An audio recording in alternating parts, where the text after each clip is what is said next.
I whispered, "What happened?" The father pointed down the hall. The hall was dark with wall-to-wall carpeting that might have had something spilled on it. I went down the hall. I went into the room and saw her there. 4.6%. I stood there in front of her bed. The bed was floating. She was covered in discs. They were on her face and up her arms. She looked real pale. There were signals going on behind her, beeping and so on. Her hair had been shaved off and it was just a fuzz now.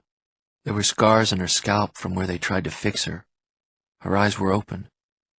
It was weird to be in the room with her. It was like being in the room with her if she was wood. It didn't feel like you were in the room with anyone. You could stand there and you would feel completely alone, like you were just in a room with a prop. You could watch the prop and not feel anything, or remember anything about how the prop used to joke with you and how you wanted to kiss it and feel it up. I thought it would feel like a tragedy, but it didn't feel like anything at all. Her father came in and sat down in a chair behind me. I was still standing up. He settled in his chair. I could hear his feed pack creaking. I kept looking at her. He said, Her speech became increasingly slurred.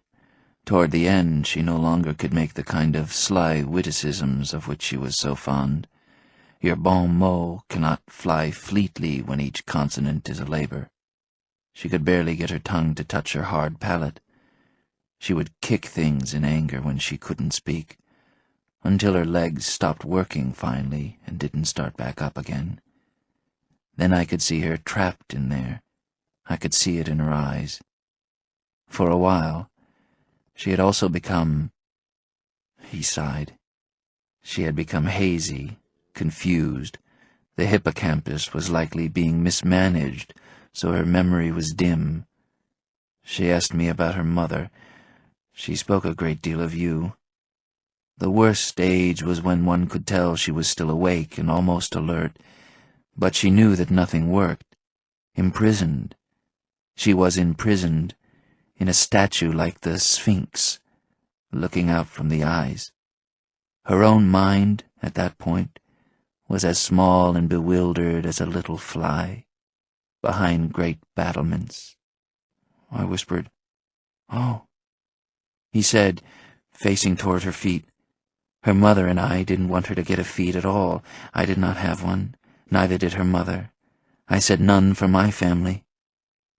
Then one day when her mother had left, and I needed work, I was at a job interview. I was an excellent candidate. 2 men were interviewing me, talking about this and that. Then they were silent, just looking at me. I grew uncomfortable. Then they began looking at each other and doing what I might call smirking. I realized that they had chatted me and that I had not responded. They found this funny, risible, that a man would not have a feed. So they were chatting about me in my presence, teasing me when I could not hear, free to assess me as they would, right in front of me. I did not get the job. It was thus that I realized that my daughter would need the feed. She had to live in the world. I asked her if she wanted it. She was a little girl, of course she said yes. It was installed. If they had not installed it, he lifted his hand and held it like he was weighing possibilities. They say, he told me, that it was the late installation that made it dangerous. The brain was already wired to operate on its own. The feed installation was non-standard. They have also told me that if I had bought a better model, perhaps it would have been more adaptable. I remember them asking at the time. He whispered. I skimped.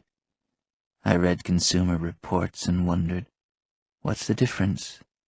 He looked at me and asked, what could go wrong? He was glaring at me. I'm sorry, I said. He asked, for what? For what I did? What about what you didn't do? I nodded. I'm sorry for that, too. You can't blame me. Why?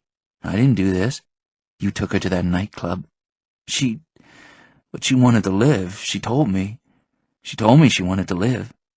he hissed, pointing at her. "Does this count?" I looked at her. She was completely calm. She didn't move. There was a beeping. I remembered her in the hospital in the moon, laughing, throwing hypodermic needles at a picture of a man with no skin. And then he began sending me shots of memory. I saw her gagging when parts of her throat stopped working. I saw her lying partway on the bed, partway on the floor, tangled in the sheets, her eyes open but not blinking.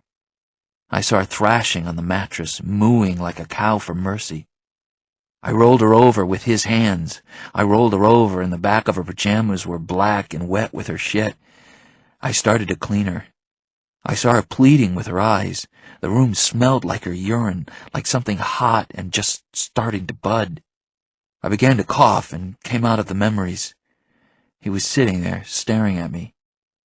"What a nice visit," he said. "So kind of you to come." "Stop it," I said. "You've done your duty. Why don't you go along and play your games?" said her father. "We're the land of youth, the land of opportunity. Go out and take what's yours." "I'm not a jerk," I said. "We Americans," he said, "are interested only in the consumption of our products. We have no interest in how they were produced or what happens to them." He pointed at his daughter. "What happens to them once we discard them, once we throw them away?" "I didn't," I said. "I didn't throw her away." "And the worst thing," he said, "is that you made her apologize. Toward the end. I didn't say anything to her, but she told me she was apologizing to you for what she said, for how she behaved. You made her apologize for sickness, for her courage. You made her feel sorry for dying." "I'm sorry." "You're sorry." He stood up. He was taller than me. Thin, real thin, but tall with these big, loose hands. He said, "Why don't you go back to your friends, the ones who teased her?" "They didn't." "Sorrow comes so cheap."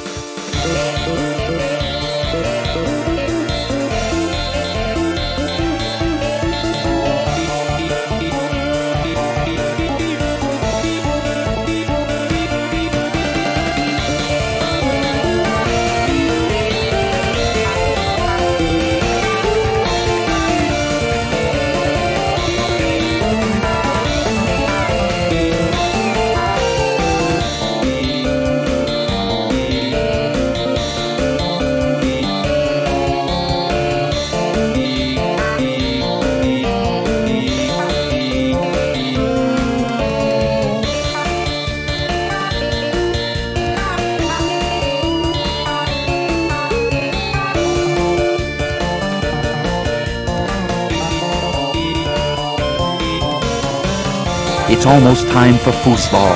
It will be a gala. Go along, little child. Go back and hang with the Eloi."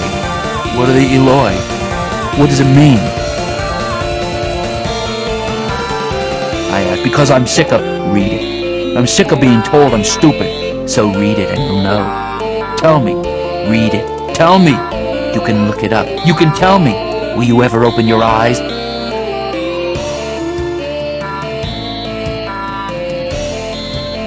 "Fuck you! Fuck you! You can fucking tell me!" "No, fuck you!"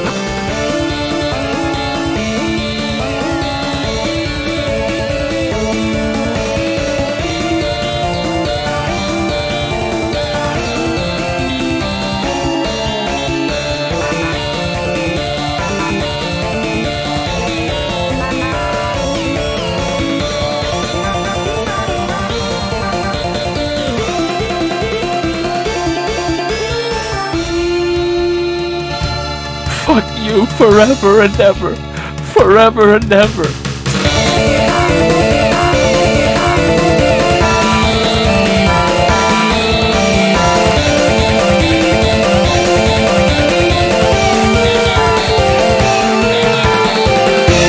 You couldn't hear that line, could you? "I'm sorry. I'm sorry. You didn't hear that?" So this was mainly just a video. Well, I mean, I made it for fun, really, and that's why I didn't really take it seriously.